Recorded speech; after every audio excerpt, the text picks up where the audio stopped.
Кластердик мамиле бул биздин региондорду өнүктүрүү менен дагы анан тармактарды өнүктүрүү экөө бир айкалышат да. Көп жылдан бери айтылып келаткан нерсени эми чогулуп алып баардыгыбыз жасашыбыз керек.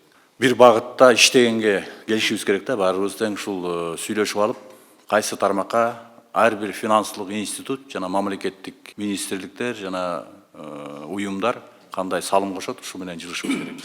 Бул жерде сөзсүз түрдө бизнес менен макулдашып, бизнеске жардам берип, колдоп, мыйзам жагынан колдоп, экинчи жагынан административдик ресурстарды ушул жака колдонушубуз керек. Жайыт маселеси, токой маселеси, суу маселеси, коммуникация маселеси боюнча биздин көз карашыбыз баардыгы пайда болду да.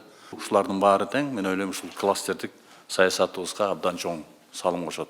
Дүйнөдөгү кайсы тарапка өнүгүп атканын, Кыргызстандын экономикасы кандай артыкчылыктары бар экенин, өзгөчө органикалык, экологиялык таза продукцияларга артыкчылыктары бар экенин баарыбыз уже түшүндүк. Эми азыр сөздөн эми ишке өтүшүбүз керек.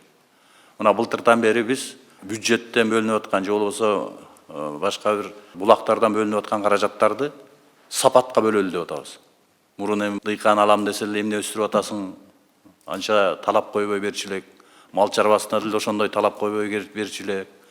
Көбү ошолор айланып жүрүп кайра базарларга келчү эле соода саттыкка.